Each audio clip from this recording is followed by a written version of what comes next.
Mari kita arahkan hati dan pikiran kita kepada Tuhan dan kita bersatu di dalam doa. Segala hormat dan puji syukur kami panjatkan bagi-Mu Bapa, Tuhan yang kami kenal, kami sembah di dalam nama Yesus Kristus. Sungguh besar kasih setia-Mu Bapa, Engkau yang telah datang ke dalam dunia ini untuk menyelamatkan kami dari hukuman dosa. Engkau yang telah menganugerahkan Roh-Mu yang kudus untuk menolong kami di dalam berbagai-bagai persoalan dan pergumulan hidup kami, mengingatkan kami akan firman-Mu, memampukan kami hidup sesuai dengan firman-Mu. Terpujilah nama-Mu Bapa. Kami juga mengucap syukur, kami berterima kasih. Sepanjang minggu yang telah berlalu, Engkau telah menyertai, melindungi dan memberkati kami, mencukupi segala kebutuhan hidup kami akan apa yang kami makan, minum, dan pakai. Dan pada pagi hari ini, Engkau juga telah menuntut langkah kami untuk datang ke hadirat-Mu. Hanya ucapan syukur dan terima kasih yang dapat kami sampaikan kepadamu Bapa atas segala kebaikan-Mu. Ini kami anak-anak-Mu Bapa. Kami siap untuk bernyanyi, memuji dan muliakan Engkau. Kami juga siap untuk mendengarkan kebenaran firman-Mu yang menguatkan iman kami. Bapa di surga, kami berdoa bagi hamba-Mu Pendeta Pengki Andu yang akan menyampaikan inisiatif-Mu bagi kami pada pagi hari ini. Berkati dan urapi hamba-Mu dengan urapan yang baru, sehingga melalui bibir mulutnya kami boleh mendengarkan isi hati-Mu yang hendak Kau sampaikan bagi kami. Terima kasih Bapa. Kami juga berdoa bagi anak-anak-Mu yang mengambil bagian pelayanan dalam ibadah pada pagi hari ini, baik worship leader, para singer, para pemain musik, teknisi asar dan semua tanpa ada yang terkecuali Bapa. Sucikan kami, layakkan kami untuk melayani Engkau, dan mampukan kami untuk melakukan yang terbaik hanya untuk hormat dan kemuliaan Namu saja. Bapa, beracaralah Bapa. Kami serahkan ibadah kami ini ke dalam tangan-Mu dari awal, pertengahan hingga pada akhirnya. Di dalam nama Tuhan Yesus kami telah berdoa dan mengucap syukur. Mari kita yang percaya sama-sama katakan amin. Silakan duduk jemaat Tuhan. Puji nama Tuhan. Saya percaya setiap kita yang ada di tempat ini adalah orang-orang yang rindu mencari Tuhan. Amin. Amin. Haleluya. Mari kita satukan hati kita kembali. Bapa, Engkau baik di dalam kehidupan kami. Sangat baik. Kami rasakan kebaikan-Mu sampai pada hari ini. Kami naikkan pujian ini untuk memuliakan nama-Mu.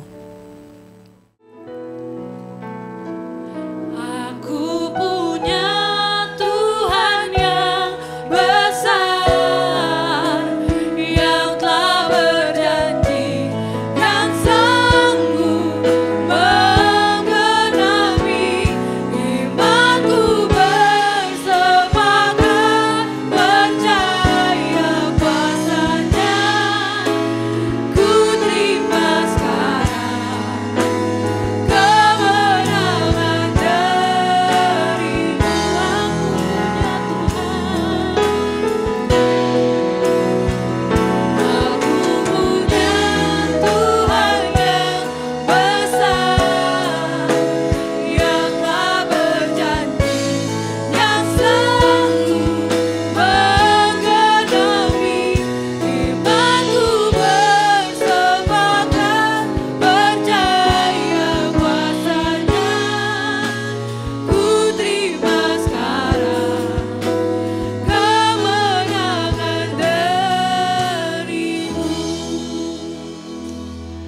Kembali Bapa di sorga, kami rindu mendengarkan firman-Mu dalam bentuk pengetahuan, solusi, kuasa, ataupun mujizat. Kami menantikan semuanya untuk menambah kehidupan ini menjadi lebih baik. Kami tak lupa berdoa untuk keluarga kami masing-masing yang kami tinggalkan di rumah. Sama seperti Engkau memberkati kami, berkati juga mereka. Dan kembali kami ingin mendengarkan salam sabda-Mu. Sampaikan dengan pemahaman bahasa yang ringkas sederhana, sehingga kami semua mampu mengerti dan memahami.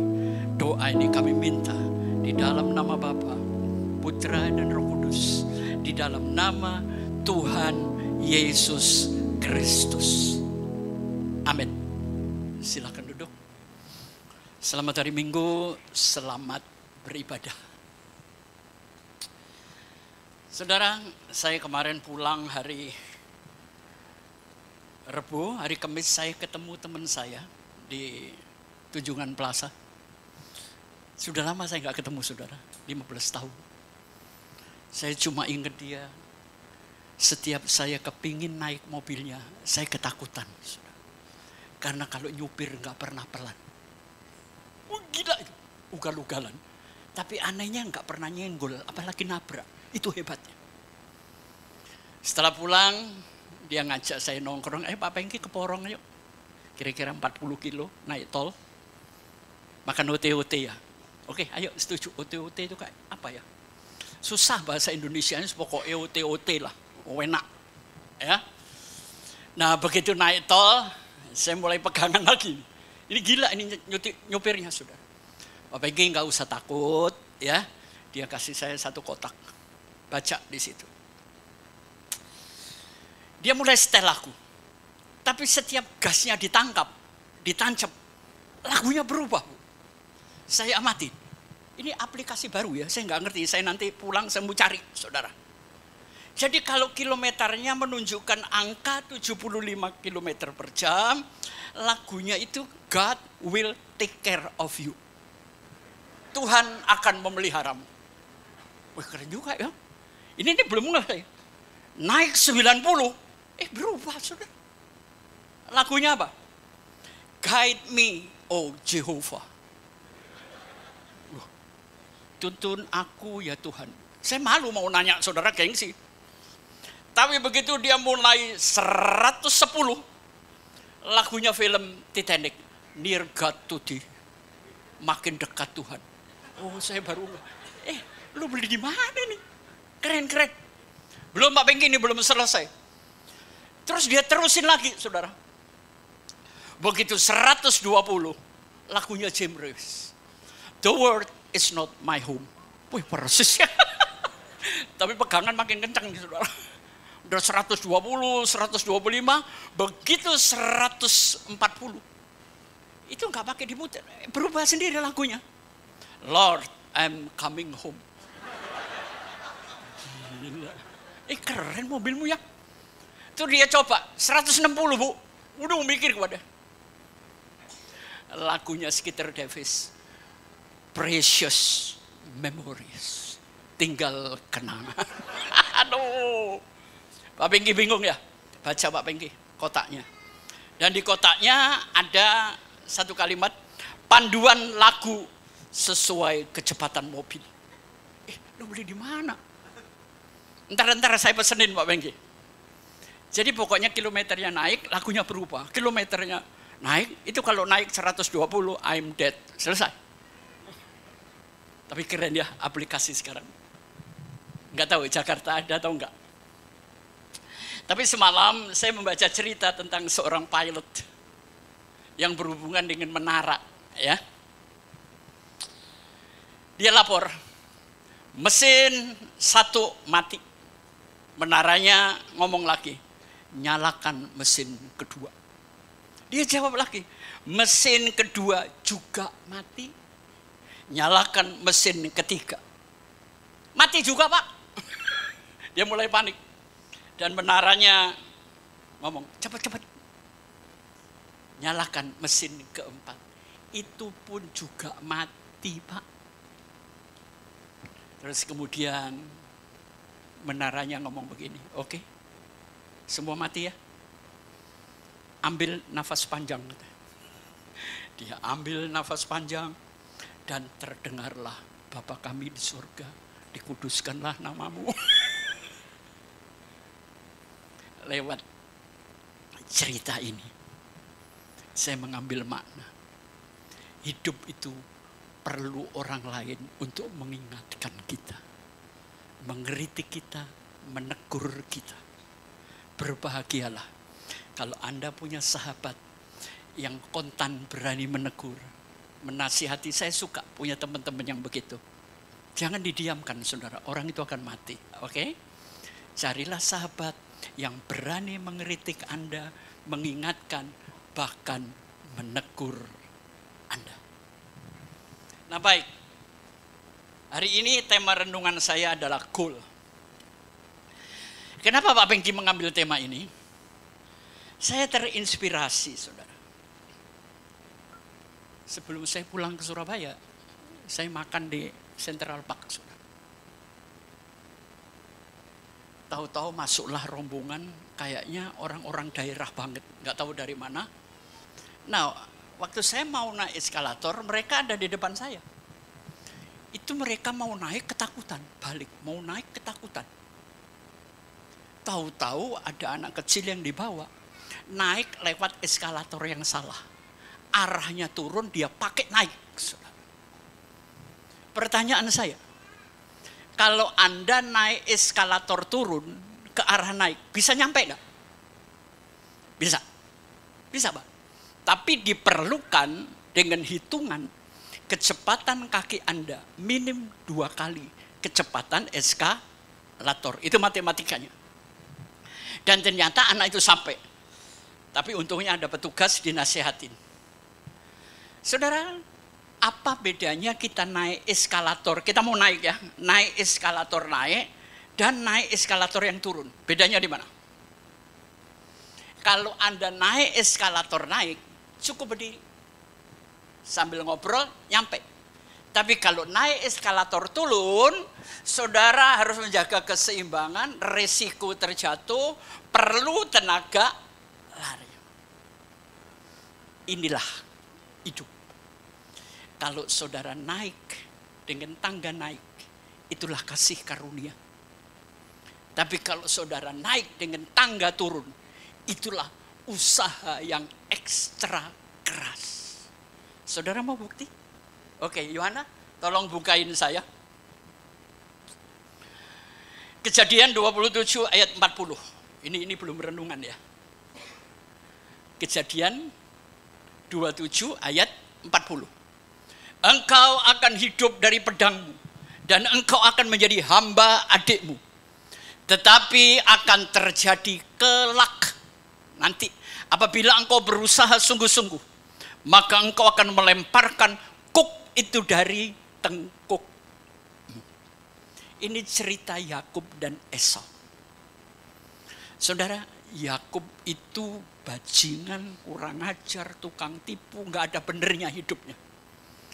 Tapi ternyata dia hidup sangat sukses.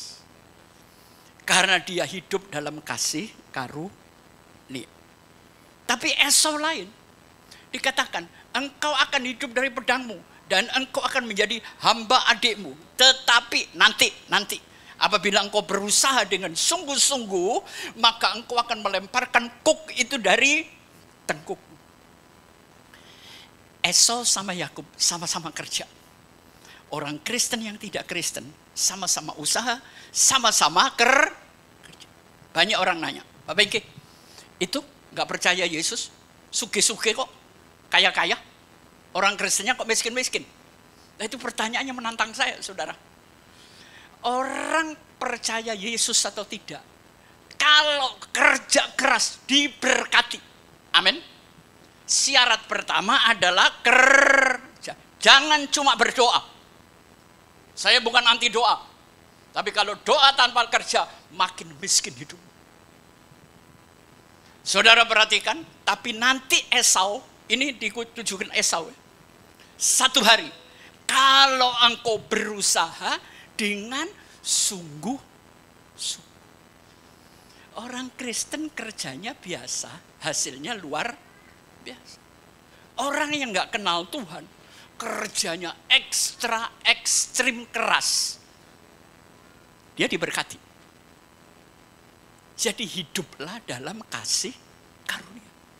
Bukan usahamu yang membuat engkau kaya, tapi berkat Tuhanlah yang memberkatimu. Amin. Saya banyak gagal di pekerjaan, saudara. Tapi kadang-kadang hidup kok tetap enak ya. Bingung saya, saudara. Karena saya menerima kasih karunia. Saya kadang-kadang bingung dengan diri saya sendiri. Saya kasih tahu. Teman pengurus ada yang nanya begini, Pak Peki, enggak sayang duit tiap minggu pulang.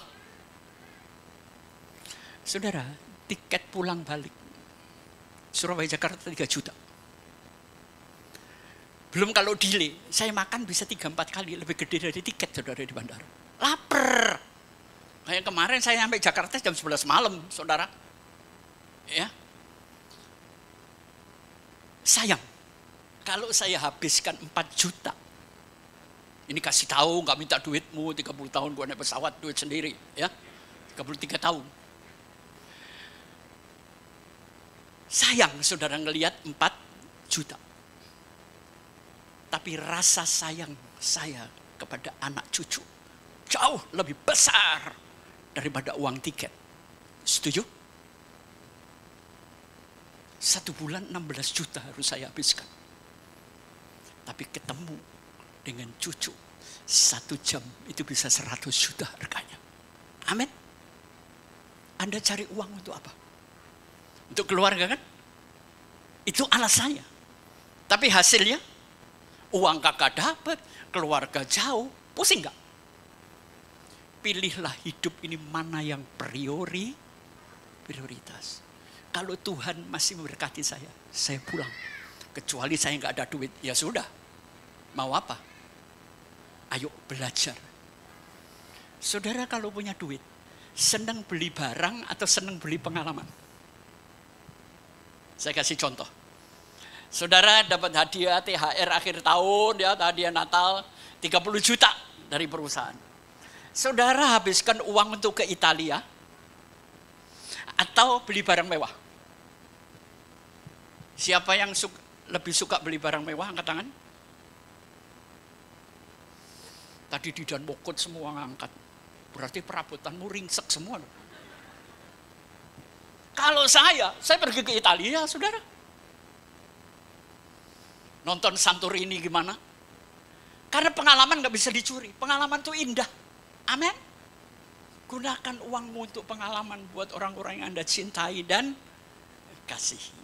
Ya, baik, kita bangkit berdiri. Tolong bukain saya 2 Raja-Raja Fatsal 2 ayat 19 sampai 22. 2 Raja-Raja 2. Oke, berkatalah penduduk kota itu kepada Elisa, cobalah lihat, letaknya kota ini baik, seperti tuanku lihat. Tetapi airnya tidak baik. Dan di negeri ini sering ada keguguran bayi.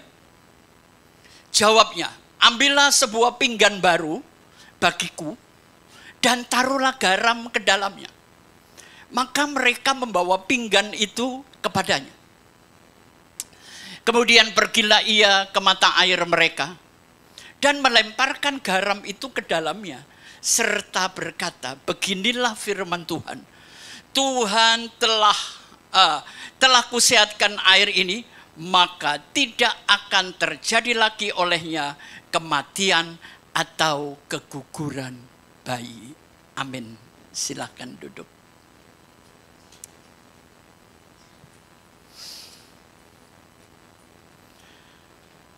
Saudara, kaya itu tidak selalu berhubungan dengan uang. Tidak. Uang itu tercipta karena pikiran dan ide serta kreativitas Anda dan nyali untuk mewujudkannya. Dalam satu seminar, anak-anak muda nanya, Pak Pengki, Punya keinginan jadi orang kaya? Ya waras lah. Kalau saya ngomong nggak mau kaya kan gila. Tapi motivasi saya untuk punya uang apa dulu? Ada 6 ciri atau tanda di mana orang mulai tergila-gila uang. Saya akan katakan ya, saudara cek dirimu sendiri, yang jujur aja, ya. 6 tanda orang mulai cinta uang. Yang pertama, kalau diem, sering terobsesi, ingin jadi kaya, ingin jadi kaya. Ya, terobsesi. Ada dorongan-dorongan untuk menjadi kaya. Tapi saya tanya dulu, kalau Anda kepingin punya uang dan kepingin jadi kaya, motivasimu apa? Oh, karena saya dulu waktu miskin Pak, dihina mati sama saudara sekalian. Sekarang saya buktikan, itu salah bro. Saya ingin punya uang, supaya saya punya kebebasan untuk memilih. Saya mau tanya, ada yang takut mati? Yang jujur aja. Saya bukan takut mati. Yang saya takutkan, di usia tua, gua nggak punya duit. Titik. Oke? Mati enak, nggak usah mikirin duit, Bu. Usia saya 77. Terus nggak punya duit, gimana? Saya tidak mau bahwa saya nanti harus diatur oleh anak. Kalau saya punya duit, saya punya kebebasan untuk memilih pekerjaan. Amin. Gua nggak suka di sini, gua keluar. Bodoh amat. Gua ada duit kok. Itu tujuan saya punya uang, agar saya punya kebebasan memilih. Saya bisa membantu orang lain, nggak perlu nanya istri dulu, oke? Saya mau bantu anak saya nggak perlu rundingan sama mertua, nggak perlu, saudara. Itu tujuan saya punya uang. Bukan takut mati, takut kalau tua nggak punya duit. Siapa yang takut itu angkat tangan. Terus gimana Pak Pagi? Ya cari duit bro. Jangan cuma sembahyang, ngimpi kali. Hidup itu harus jadi pelaku, bukan pemimpi. Oke? Itu ciri pertama, terobsesi menjadi kaya. Yang kedua, cirinya orang yang gila uang, sering belanja di luar kemampuan. Ayo, gak apa-apa ada kredit card, itu ngutang goblok.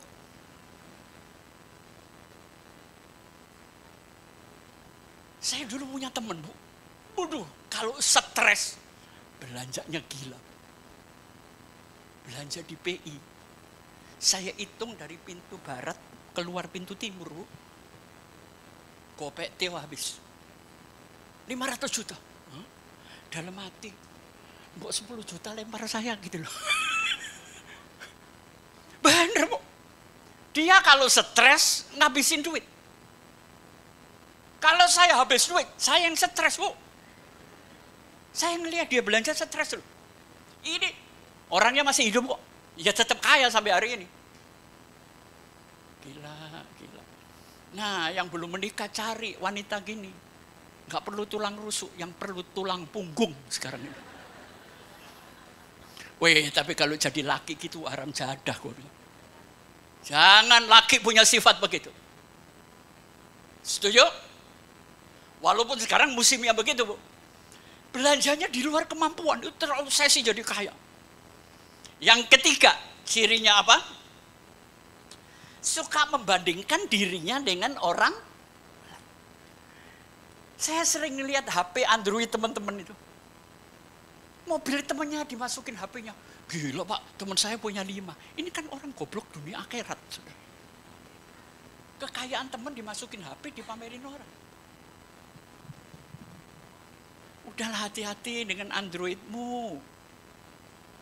Ya. Jadi seringkali membandingkan diri dengan orang lain. Tapi yang justru terjadi yang model begini di kalangan pendeta. Saudara, pendeta satu mobilnya apa nanya. Makanya saya males kumpul pendeta. Yang diomong mobil, perpuluhan capek. Nggak ada yang ngomong kerjaan sama saya saudara. Bu yang ngomong-ngomong Pak Pengki, ini loh ada Gang Chow di Medan, ayo bagi-bagi. Saya tadi di lift ketemu ada jemaat, mana tadi ya. Saya setiap ketemu orang nanya, usahanya apa Pak? Saya nanya, Pak usahanya apa? Dokter. Oh mati, nggak ada Gang Chow sudah. Apa sih dokter mau cari kerjaan apa? Kan bisa bagi-bagi proyek dong, kalau misalnya yang lain. Begitu dokter udah nggak nanya lagi lah. Jadi jangan suka membandingkan dirimu dengan orang lain. Bersyukurlah engkau tetap hidup layak hari ini, oke? Saudara jangan bermimpi jadi Syahrini. DNA-mu itu pedagang, bukan penyanyi. Nggak usah niru-niru. Pendeta ya khotbah, nggak usah nyanyi-nyanyi lah. Sederhana aja buat saya. Bagi-bagi piring nasi. Untungnya saya bukan pendeta, Bu. Saya bukan pendeta loh. Saya ini cuma pembicara yang sering diundang pendeta. Cuma itu aja. Selanjutnya, orang kalau sudah mulai cinta uang, dia lupa sumbernya. Dia pikir gua yang cari duit, gua hebat. Bukan usahamu yang membuat engkau kaya, tapi berkat Tuhanlah yang membuat engkau kaya. Amin. Ya, dan yang keenam yang terakhir, orang yang mulai terobsesi cinta uang, hidupnya tamak, rakus, serakah. Ini kurang, itu kurang, ini kurang, nggak pernah berani berkata cukup, sudah cukup, cukup. Ya, teman saya yang baru meninggal, rumahnya kamarnya 12 Bu. Dulu waktu masih hidup saya disuruh mendoakan rumahnya. Saya tanya, bos, ini kamar 12. Kamu tidur di mana? Itu yang di situ. Terus yang lain? Ya biar aja. Mestinya kalau punya 12 kamar, setiap jam bangun, pindah. Setiap jam pindah. Jadi menikmati rumah ini kan. Punya mobil 4-5, yang dipakai satu itu. Mestinya 5 keluar bareng, 10 kilo ganti mobil pindah. 10 kilo, nah itu nikmat. Bodoh enggak, saudara? Saudara pakai jam mahal? Teman saya perempuan, itu kalau kerja, jam tangannya aja Richard Mille. Saya tanya, jam berapa bos? Wih persis jam 10 Pak Pengki. Saya tunjukin jam saya yang paling 2 juta. Loh kok sama ya? Jam 10 juga. 2,5 M sama 2 juta, sama-sama jam 10 kok. Sing goblok sopo? Jam tangan ini fungsi, mobil itu fungsi, bukan prestasi. Tapi kalau saudara mau pakai jam mahal, ya silakan, gak apa-apa. Duitmu, kerja-kerjamu, nikmati. Kasih hadiah sama hidupmu. Tapi semuanya yang pantas dan waras. Baik, kita akan mulai dengan goal. Berkatalah penduduk kota, bukan desa loh. Berarti ini area modern. Ya, berkata kepada Elisa, cobalah lihat, letak kota ini baik, tapi tuanku lihat, tetapi airnya tidak baik. Di negeri ini sering ada keguguran bayi. Baik, saya akan jelaskan kata keguguran. Saya memang tidak pernah mengandung. Keguguran bisa terjadi dalam waktu 1 minggu. Gini, keguguran itu artinya belum nyampe setengah jalan, 3/4 jalan, 10 hari, bayi. Setiap pernikahan ingin punya bayi enggak? Adik saya 16 tahun menikah, baru punya anak satu lagi. Anak saya kedua, 12 tahun pernikahan, sampai ke luar negeri pun, cuman punya anak satu. Pengki, hari ini menikah, tahun depan terus beranak terus. Anak itu urusan Tuhan, bukan Anda. Jadi bayi adalah harapan, keinginan manusia. Bayi adalah masa depan Anda, oke? Ini titipan Tuhan, didiklah baik-baik. Supaya, memang gini, banyak orang tua berkata, ya kalau anak saya besar, saya bisa numpang mereka, minta makan mereka. Sah-sah aja, tapi kita orang tua nggak boleh begitu, oke? Ini titipan Tuhan, didik dengan cinta dan kasih sayang. Saya nggak mau, saudara. Jadi keguguran bayi artinya harapan Anda patah di tengah jalan. Kita kembali ke atas. Berkatalah penduduk kota, lihat, letaknya kota ini baik, tapi airnya tidak baik. Saudara sering hitung gajimu enggak? Kalau dihitung, bagus loh saudara. Kalau Jakarta ini orang punya penghasilan 20-30 juta, bagus enggak? Dan itu susah. Artinya hidup bisa jajan, bisa jalan. Tapi dihitung di atas kertas cukup, tapi setelah dijalani, tanggal 20, 25 habis bu. Ada teman saya kalau ditanya, gajinya berapa? Ya sekitar 24, 25 pak, tiap bulan saya, wih gila, masih muda, tiap bulan terima 24. Jangan salah Pak Pengki, artinya setiap tanggal 24 habis. Gajinya si UMR 2,4 tapi dia bilang 24. Itu doanya harus kencang supaya tanggal 24. Biasanya tanggal 8 selesai bu. Ya, jadi hidup itu seperti itu. Dihitung posisi jabatanku bagus di kantor, gajinya bagus, tapi setelah dijalanin kok nggak pernah bagus bu. Salahnya di mana? Ayo tolong. Ini kan muka-muka yang ngalamin gitu setiap bulan kan. Mulai dipikir kenapa ya bisa salah manajemen, bisa terlalu royal, bisa terlalu banyak hutang, ada banyak masalah bu. Terutama kartu plastik itu racun. Ya, saya nggak pernah punya kartu plastik cuma satu bu. Saya nggak pernah saya pakai kecuali saya bener-bener transportasi saya nggak punya duit. Ya saya gesek lah. Terus saudara bayar minimum payment. Itu bunga berbunga, waduh mati bu. Ya. Nah, ini kalimat pertama, orangnya modern karena kota, gajinya bagus, posisi bagus, tapi banyak keguguran masa depan. Ini yang coba kita bahas. Yang salah goalnya atau apanya? Kita naik yang kedua, ayat 20. Jawabnya, ambillah sebuah pinggan baru bagiku dan taruhlah garam ke dalamnya, maka mereka membawa pinggan itu kepadanya. Untungnya mereka datang kepada Elisa. Elisa ini adalah hamba Tuhan. Zaman dulu, waduh, hamba Tuhan itu sakti bu, sakti. Mereka datang ke hamba Tuhan. Kalau sekarang hamba Tuhannya datang ke orang kaya, bener gak? Buat orang itu memerlukan hamba Tuhan. Bukan hamba Tuhan yang memerlukan orang. Setuju dengan pikiran saya? Pendeta sekarang, kalau orang miskin telepon mau mati, dia sudah dikubur 2 hari baru pendetanya datang bu. Coba kalau orang kaya, baru gejala flu, 5 pendeta udah ngumpul di rumahnya. Apa-apaan sih ini? Ya. Saudara, Elisa tidak memberikan solusi pengetahuan. Tidak. Oh mestinya kamu begini. Ayo kita duduk, salahmu di mana? Enggak. Dia langsung ngomong, ambil pinggan baru, taruh garam ke dalamnya. Ini kok aneh ya. Saudara, garam itu gunanya pertama untuk menetralisir, kedua mengawetkan. Ya. Jadi kalau saudara kesel sama istri atau suami, siram garam aja, awet, enggak mati-mati. Kenapa pinggannya harus baru? Saya nanya, saudara. Kalau pinggan itu bekas, sudah dipakai 3-4 tahun, mungkin terkontaminasi zat kimia lain, ya. Jadi di sini solusinya adalah garam dan pinggan. Terus diapain? Nanti saya jelasin. Naik ayat 21.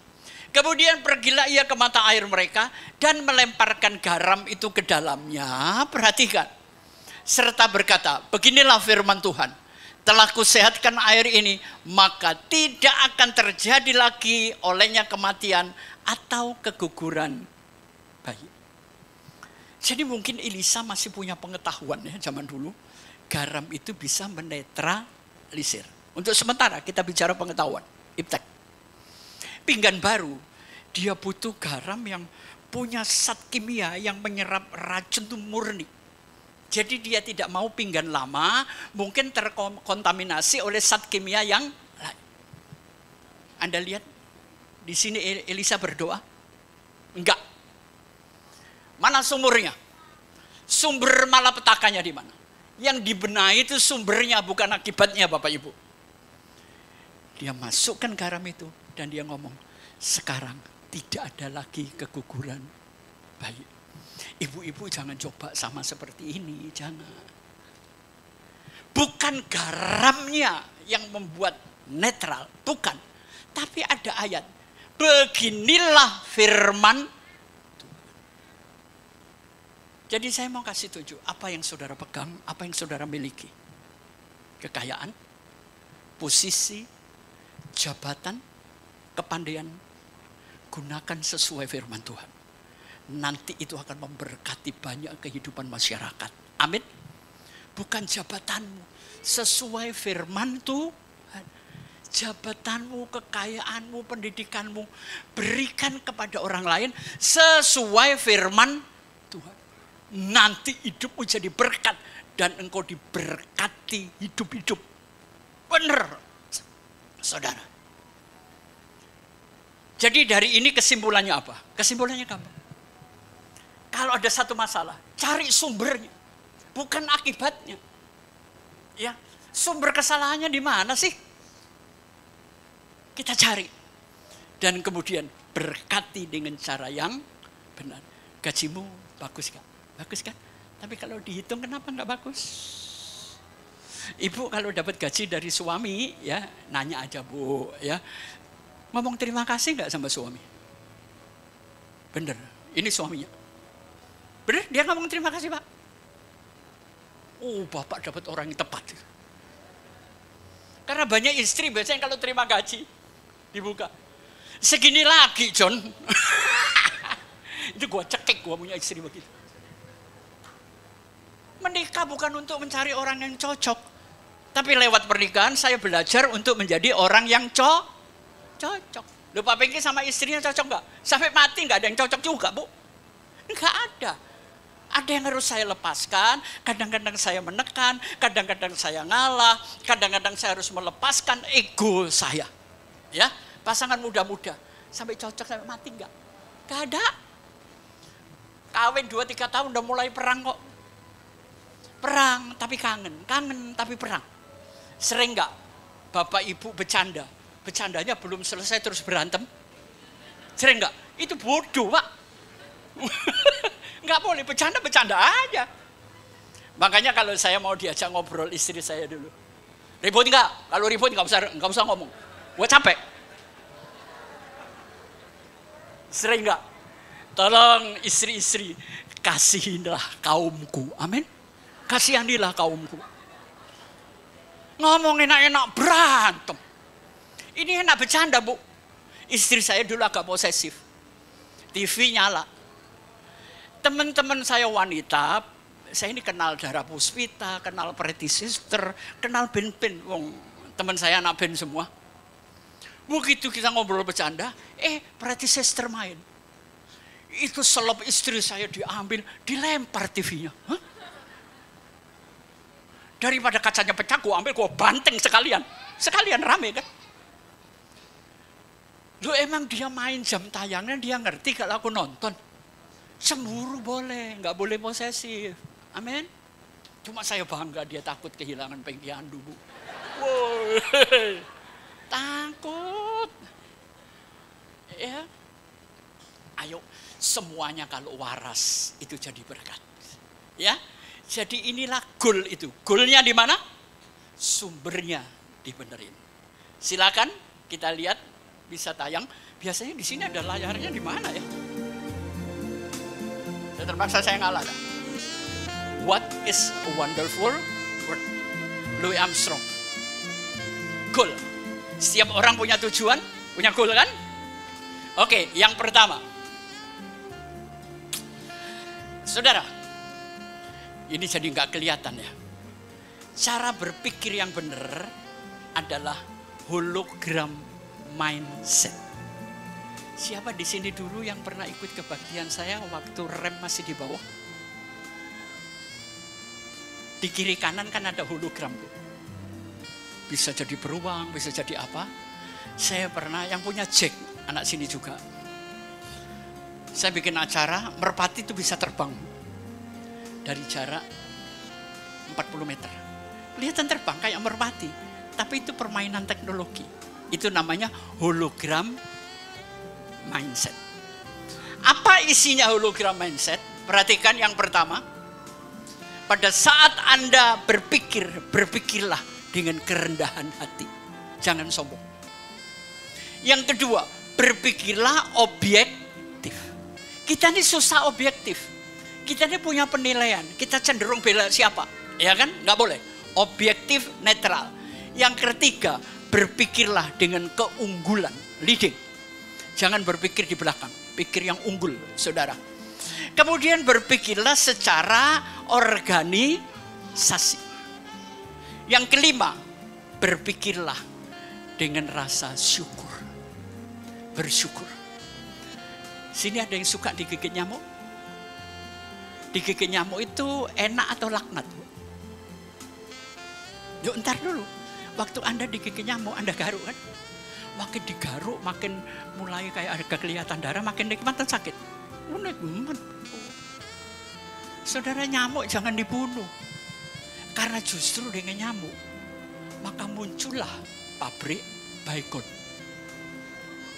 Di situ orang bekerja, dapat gaji, anaknya sekolah dokter. Amin. Yang nyekolahin siapa? Bukan pabrik Baygon, nyamuk. Makanya jangan dibunuh, setuju? Makanya orang Buddha ada benernya. Jangan dibunuh, diusir. Jadi kalau mau digigit nyamuk, usir aja, pindah ke paha istriku. Ya. Terus kemudian apa? Reframable. Saudara kalau punya ini ya, punya persoalan. Saya kalau ke Bali, suka beli lukisan, saya senang lukisan. Biasanya cuma gulungan ya. Sampai di Surabaya, saya punya langganan yang jual figura. Setelah dibingkai, cakep bu. Jadi kalau Anda punya persoalan harus dibingkai. Jangan melebar, jangan nggak punya arah, dibingkai, diselesaikan. Itu cara berpikir hologram. Kemudian apa? Abundan. Berpikir yang kelimpahan. Jangan berpikir pesimis. Dan yang terakhir, berpikir yang penuh makna, meaningful. Ya, oke, naik lagi. Saudara perhatikan, kalau Anda punya goal itu gawangnya harus kaku. Ya, bayangin kalau goal gawangnya dari paralon yang lentur. Begitu ditembak bola, dia mestinya masuk. Karena lentur, dia mental ke dalam, bolanya keluar. Jadi kalau saudara punya tujuan, harus kaku. Target tidak boleh dirubah. Yang dirubah adalah caranya mencapai target. Oke? Bukan targetnya, caranya yang harus dirubah. Saudara, waktu saudara merencanakan sesuatu, di otak kita ada peta enggak? Kita bikin peta kan? Oh, saya mau ke Blitar, lewat Malang, Sidoarjo, ke Samben, Sumber Pucung, lalu Blitar. Tapi itu bukan area sebenarnya. Kita boleh punya rencana usaha. Di sini peta, tapi berlainan dengan kenyataan. Yang ketiga apa? Bukan mengubah target, tapi caranya yang dirubah. Gini, saya sering gagal, saudara. Anda sering gagal enggak? Jangan pernah berkata Anda gagal. Yang ada adalah umpan balik. Kenapa orang itu enggak membeli barang saya? Karena kebetulan dia masih ada banyak. Kebetulan dia enggak punya uang. Kebetulan dia enggak butuh. Ya, itu umpan balik buat saya. Naik lagi satu, klik. Smart. Ini ajaran lama kok. Jadi cewek itu kalau sekarang cuma cakep, semua cakep bu. Tapi kalau hun-hun, on gimana? Diajak ngomong kambing, dia jawab sepak bola. Nyambung enggak saudara? Jadi sekarang nih cewek cakep, pria ganteng harus smart. Smart itu cerdas saudara. Artinya apa? Kalau saudara punya tujuan harus spesifik. Ya. Kedua, measurable, bisa diukur. Nyampe enggak gua? Yang ketiga, achievable. Ya. Yang keempat, realistik. Jadi bisa dicapai, yang real dan punya target waktu. Masa saudara warga Indonesia kepingin apa ya, dapat jodoh anaknya Lady Di, kan ngimpi Bu. Saya goblok, cita-cita terlalu tinggi Bu. Nggak apa-apa, orang ngomong katanya itu iman. Ya itu iman yang dodol buat saya Bu. Kita naik lagi, setelah smart apa? Kenapa goal Anda sekian tahun belum tercapai? Yang pertama, karena Anda kurang aktivitas. Minggu depan saya akan sampaikan, Anda itu pelaku, bukan pemimpi. Amin. Kita punya mimpi, tapi kan nggak kita lakukan, nggak jadi-jadi. Itu tema saya besok. Jadi kurang aktivitas yang sehubungan dengan tujuan Anda. Yang kedua, goalnya terlalu tinggi Bu. Ya, atau goalnya terlalu rendah. Bayangin Kak, goal tingginya 1,5 meter, gawangnya kira-kira gimana? Mendingan main kelereng, saudara. Kita naik lagi. Kenapa goal belum tercapai? Kurang sabar. Hidup itu perlu sabar, tekun, ulet. Ya. Yang kedua, kita nggak konsisten. Dagang batik 6 bulan nggak laku. Dagang rawon.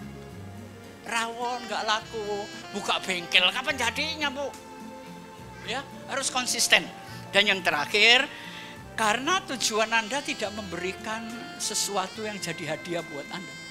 Buat apa saya ngotot-ngotot kalau hasilnya nggak kenceng, saudara? Capek kan? Ya. Oke, kita naik lagi. Ini perlu untuk pribadi. Setiap pribadi harus belajar ini. SWOT artinya apa? Setiap manusia punya kelebihan, punya kekuatan. Coba sekarang Anda cek kekuatanmu apa. Kalau Anda lebih kuat bikin roti, jangan buka salon. Setuju? Yang kedua, weakness. Kelemahan saya apa? Kelemahan saya misalnya, saya nggak bisa pegang duit banyak Pak. Ntar modal sama keuntungan habis. Cari orang yang bisa mengelola uang Anda. Yang ketiga apa? Opportunity. Setiap orang punya kesempatan dan treat setiap orang punya tantangan. Ini setiap pribadi pasti akan belajar SWOT, saudara. Kita naik lagi, hampir selesai. Perhatikan. Ini ada metrik. Yang sebelah kiri itu motivasi, yang sebelah datar adalah keterampilan. Perhatikan kotak pertama. Keterampilanmu rendah, motivasinya rendah. Hidupmu selalu gagal. Oke, motivasinya tinggi. Saudara ngikutin seminar-seminar motivasi, tapi Anda nggak belajar untuk menaikkan keterampilan Anda. Semangat tinggi, nggak ada hasil, lelah, capek. Tapi perhatikan kotak ketiga, keterampilanmu berubah tinggi, motivasimu hebat, jadilah sukses. Tapi kalau keterampilanmu tinggi, motivasimu rendah, Anda hidup dalam ketakutan. Nanti kalau saya jalan rugi enggak? Sekarang gini, kalau Anda mulai bergerak, jangan ngomong. Kalau rugi gimana? Mulai ngomong. Kalau berhasil gimana? Amin? Ya, oke, kita naik lagi. Saudara perhatikan, orang banyak melupakan bahwa salah satu keberhasilan adalah komunikasi. Saya sudah ngajar public speaking, ya. Bagaimana kita berkomunikasi? Saya memang hidup di bidang marketing, saudara. Ya jualan lah. Yang penting jangan jual diri. Setuju? Communication skill. Yang pertama adalah encourage. Buatlah lawan bicara merasa nyaman. Jangan ketemu saya, oh jualan. Gak akan ketemu ini, saudara. Biarlah mereka ketemu saya. Ini orang suka menolong. Ya, buat nyaman dulu. Yang kedua, restating. Setelah ketemu, ungkapkan ide. Jangan produk Anda dulu. Kalau Bapak membeli ini, keuntungannya ini. Jangan dipaksa, saudara. Ya, gini. James Gue, saya suka dengan pelajarannya James Gue. Ya, Mas bisa ke depan sebentar Mas. Saya buat contoh. Enggak apa-apa. Enggak saya marahin, ke depan aja kok. Ya.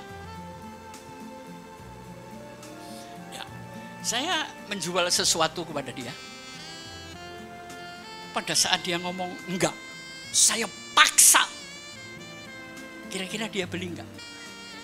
Enggak. Coba menghadap saya Mas. Ya, tanganmu gini. Ya. Pada saat saya mendorong tanganmu, Anda akan ngedorong saya enggak? Ya kan, makin saya dorong, Anda nggak kepingin, dia akan mendorong saya. Oke, terima kasih. Itu cara jualan. Semakin saya mendesak orang untuk beli, semakin dia ngotot untuk tidak beli. Oke? Kadang-kadang saya untuk menjual barang, saya mesti ngajak makan berapa kali dulu, capek kadang-kadang, belum tentu beli juga kan? Yang bidang marketing, tolong belajar. Ya, buat mereka nyaman. Buat mereka saya datang untuk menolong Anda. Yang ketiga adalah reflecting. Kalau dia memberi jawaban, dengarkan baik-baik, ungkapkan perasaan lawan bicara. Rasakan, kenapa dia nggak beli, kenapa dia begini, ya. Dan yang terakhir adalah summarizing, artinya simpulkan pembicaraan itu tadi. Beli nggak apa-apa, yang penting kita kenalan, oke? Walaupun di sini agak mangklu juga, lu yang jujur, saudara, ya. Menghadapi klien tuh nggak gampang dalam bidang apapun. Oke, kita naik lagi, tinggal 2 gambar kita selesai. Kita baca ya, yang atas apa saudara? Keberuntungan. Saudara mau? Baik, kita baca bareng-bareng. 2, 3. Keberuntungan adalah persiapan, ditambah sikap, ditambah kesempatan, ditambah tindakan, bungkus di dalam doa. Berharap kepada yang Maha Esa, dikong di atas, saudara. Tuhan yang memberi, Tuhan yang mengambil. Amin. Yang penting Anda kerja aja. Kita naik lagi 1, kita selesai. Oh ya, pantang menyerah, Pak. Yang muda-muda, jangan kehilangan semangat. Saya 77 tahun, tetap usaha, gak mau ngemis sama anak. Amin. Tuhan berkati Anda. Oke, kita bangkit berdiri. Jadi kalau ada yang salah di dalam penghasilan, pengelolaan, cari sumber kesalahan, jangan mencari kambing hitam, ya.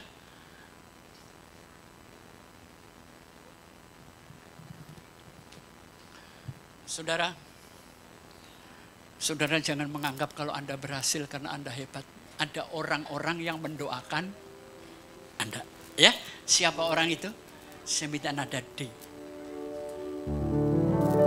Didoai buku dengan ada namaku disebut. Didoai buku namaku disebut. Didoai buku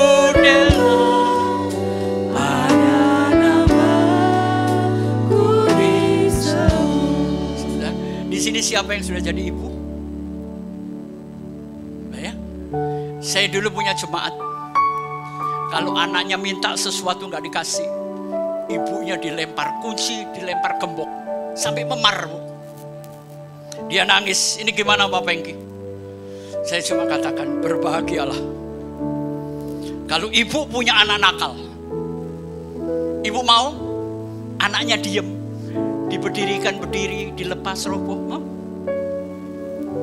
Anak nakal itu sumber berkat.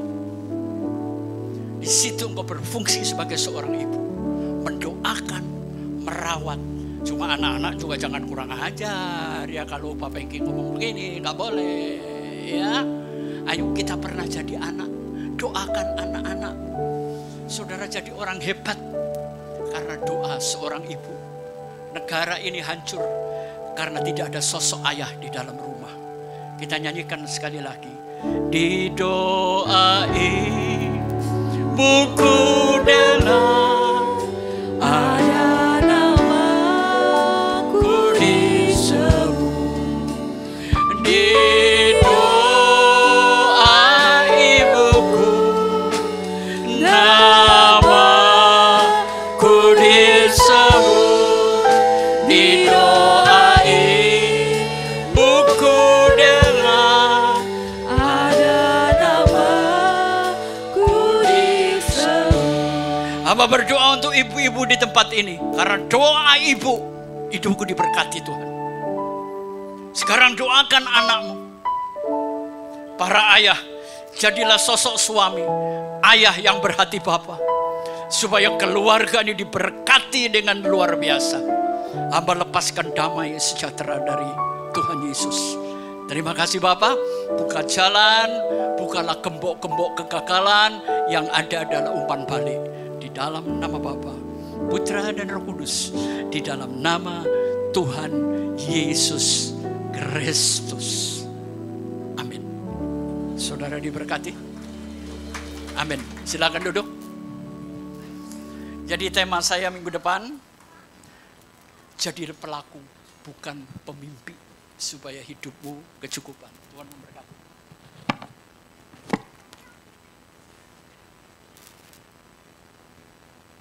Puji nama Tuhan, semua jemaat Tuhan diberkati, amin. Tiba saatnya kita memberikan persembahan.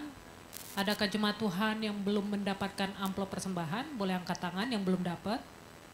Kalau sudah, saya undang pelayan Tuhan untuk membawa kita dalam doa persembahan.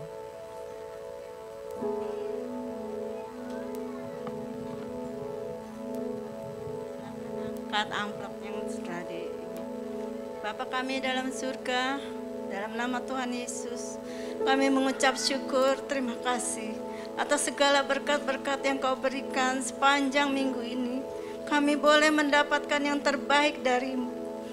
Kalau saat ini kami sudah mendengarkan firman-Mu, kami mengucap syukur untuk segala yang terbaik yang telah kami terima. Kami akan memberikan yang terbaik, ucapan syukur kami kepadamu. Kami memberikan yang terbaik dengan sukarela. Kami berikan segala yang terbaik untuk kemuliaan nama-Mu. Kami serahkan segala sesuatunya ke dalam tangan-Mu. Terima kasih Bapa. Kami mengucap syukur dalam nama Tuhan Yesus. Haleluya. Amin. Puji nama Tuhan, saya undang jemaat Tuhan boleh bangkit berdiri. Sahabatku, sekarang pulanglah, hiduplah dan bekerjalah bersama damai sejahtera Allah Bapa. Kasih Tuhan Yesus menyertai dan kuasa Roh Kudus memimpin langkah kita masing-masing hari ini sampai selama-lamanya. Amin.